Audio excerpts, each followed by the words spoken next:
दोस्तों, 3 ऐसे कारण हैं जो नरेंद्र मोदी को इस साल दोबारा प्रधानमंत्री बना सकते हैं। पहला कारण ये है कि नरेंद्र मोदी के खिलाफ एक प्रॉपर सोशल मीडिया कैंपेन चलाया जा रहा है ताकि वो प्रधानमंत्री ना बन सके। उन्हें डिक्टेटर कहा जा रहा है, उन्हें और भी बहुत कुछ गालियाँ बकी जा रही हैं। तो ये एक रिवर्स साइकोलॉजी की तरह भी काम कर सकता है। जैसे कि आपको पता है कि जो चीज़ हमें करने को मना किया जाता है, हम वही चीज़ बार बार करते रहते हैं। ये आप सबको पता होगा, आपने एग्जाम्पल सुने कि यहाँ टॉयलेट करना मना है और लोग वहाँ टॉयलेट ज़्यादा करते हैं। तो ये रिवर्स साइकोलॉजी है। आप जिसको जो चीज़ करने से मना करोगे वो और ज़्यादा उसे करेगा।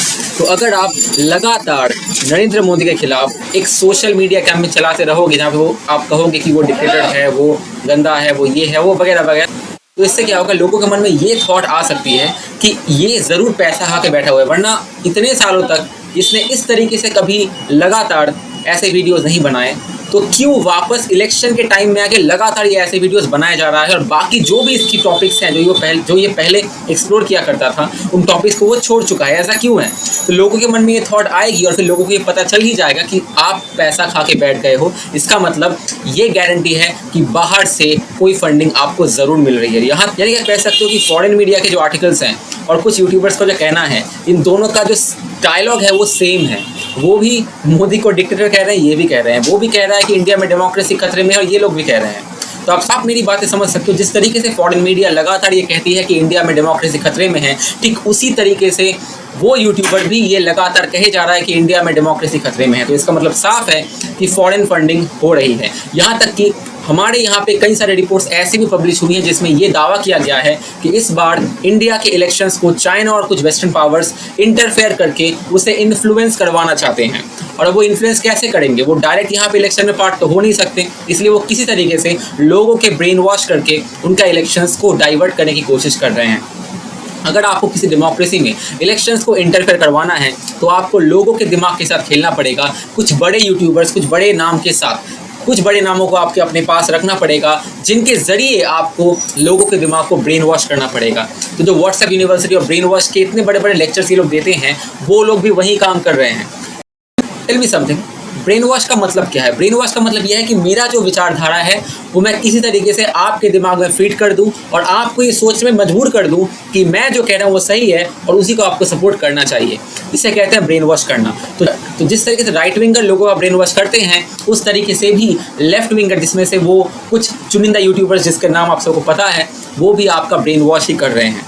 और एक और बात, फियर मॉन्गरिंग पॉलिटिक्स। मैं उसका ट्विटर का पोस्ट देख रहा था जहाँ पे मैं उसके ट्विटर के कुछ पोस्ट देख रहा था जहाँ पे वो ये कह रहा था कि देखो बीजेपी ने ये कहा है कि वो कांग्रेस अगर पावर में आएगी तो वेल्थ रिडिस्ट्रीब्यूशन कर देगी। ये clear cut fear mongering politics है, क्योंकि कांग्रेस के मैनिफेस्टो में ऐसा कहीं क्लियरली नहीं लिखा गया है। तो मैं आपको एक बात कहता हूँ, वो यूट्यूबर जिस तरीके से ये कहता है डेमोक्रेसी खतरे में है, इंडिया में डिक्टेटरशिप आ जाएगा, नरेंद्र मोदी डिक्टेटर बन जाएंगे, अगले इलेक्शंस होंगे ही नहीं अगर मोदी इस बार पीएम बन गए तो ये भी बीजेपी के मैनिफेस्टो में नहीं लिखा है। तो ये भी एक तरीके से फियर मॉन्गरिंग ही किया जा रहा है। यानी कि फियर मॉन्गरिंग पॉलिटिक्स जो वो क्लेम करते हैं कि बीजेपी कर रही है, वही तरीके का फियर मॉन्गरिंग पॉलिटिक्स वो यूट्यूबर भी कर रहा है, या फिर आप कह सकते हो कुछ पॉलिटिकल पार्टीज उस यूट्यूबर के जरिए करवा रही है। क्योंकि उस यूट्यूबर की वैसे तो कोई औकात है नहीं, वो ऐसे ही बकता रहता है। क्योंकि देखा जाए तो उसके पास अब हो गया सब्सक्राइबर ज़्यादा है, हाँ है, सब्सक्राइबर ज़्यादा है, मैं मानता हूँ, पर इसका मतलब ये नहीं है कि वो सब कुछ सही बोलेगा। और दूसरा में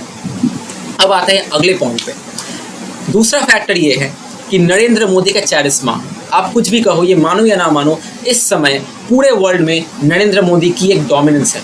पूरे वर्ल्ड में नरेंद्र मोदी की लोग सुनते हैं। और यहाँ तक कि इंडिया में अगर डोमेस्टिक पॉलिटिक्स की बात कही जाए तो नरेंद्र मोदी जैसा एलिजिबल कैंडिडेट अभी दूसरा है नहीं।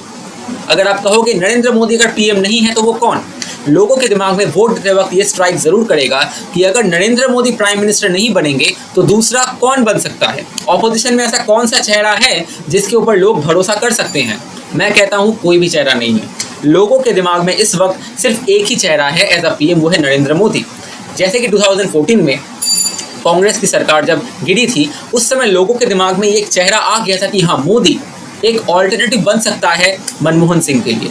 यानी कि आप कह सकते हैं उनके दिमाग में ये विश्वास जगाया गया था कि हाँ, नरेंद्र मोदी अगर आते हैं तो देश का भला होगा। तो इस लेवल का विश्वास ऑपोजिशन नहीं जगा पा रही है और फिर वोट इलेक्शंस हारने के बाद वो दोष जनता को देगी कि जनता ने गलती कर दिया, अनभक्त ने गलती कर दिया, देखो ये हिंदुओं ने पॉलिटिसाइज्ड होकर बीजेपी को वोट दे दिया।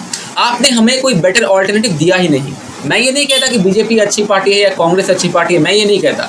मेरा कहना ये है कि हर एक पार्टी में करप्शन है, हर एक पार्टी में लोग अच्छे बुरे दोनों रहते हैं। पर अगर इस वक्त इस मौजूदा हालात में देखा जाए तो बीजेपी से ज़्यादा बड़ा पार्टी इंडिया में और दूसरा कोई नहीं है, और इस वक्त बीजेपी से ज़्यादा एलिजिबल पार्टी मेंबर्स दुनिया में अभी इस वक्त नहीं हैं। क्योंकि जिस तरीके से इंडिया में बीजेपी शासन कर रही है, मुझे नहीं लगता कि अभी अगर कांग्रेस आती है तो सेम इंटेंसिटी से शासन कर पाएगी और सेम इंटेंसिटी से डेवलपमेंट करवा पाएगी।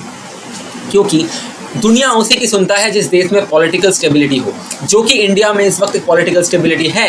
इसी वजह से इंडिया की अभी एक नाक है पूरी दुनिया में। अगर इंडिया में पॉलिटिकल स्टेबिलिटी नहीं होती है, जो शायद इस साल अगर इलेक्शंस में कुछ उलटफेर हो जाए, किसी को भी क्लियर मेजॉरिटी ना मिले, तो हो सकता है कि इंडिया अलायंस सरकार गठन कर दे, और वो अलायंस कितने साल टिकेगी इसमें क्वेश्चन मार्क लगा रहता है, क्योंकि सब लोग अटल बिहारी वाजपेयी नहीं हो सकते।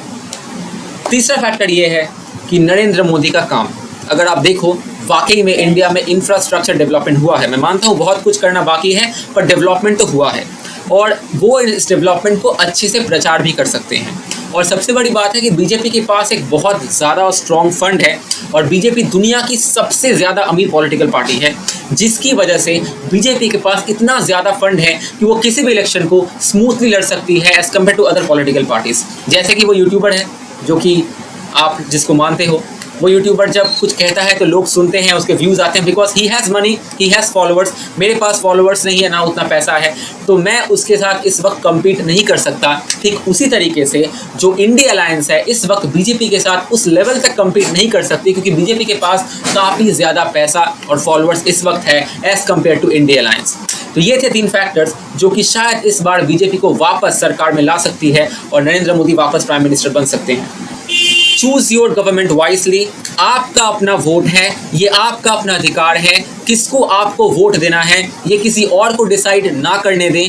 अगर आपको कोई कहता है, वो कुछ फेमस यूट्यूबर्स, कि आपका ब्रेन वॉश किया जा रहा है, तो आप ये समझ लीजिए कि वो अपना थॉट आपके दिमाग में फीड कर रहा है। इसका मतलब आपका वो ब्रेन वॉश कर रहा है। तो इसीलिए किसी की बातों में ना आए, आप सिर्फ और सिर्फ अपना दिमाग से सोचें। पास एक दिमाग है तो डेफिनेटली आप अपने दिमाग को यूज़ करो, खुद सोचो, खुद देखो कि आपके आसपास कितना काम हुआ है, देश का कितना उन्नति हुई है। अगर आपको ऐसा लगे कि हाँ ये मौजूदा सरकार देश को डेवलप करवा रही है, तो आप उसको वोट दें। पर अगर आपको ऐसा लगता है कि ये सरकार देश की उन्नति नहीं करवा रही है, बल्कि इंडिया अलायंस अगर आती है तो शायद देश की उन्नति और अच्छे तरीके से हो सकती है, तो आप उनको ही वोट दें। ये डिपेंड करता है आपके ऊपर।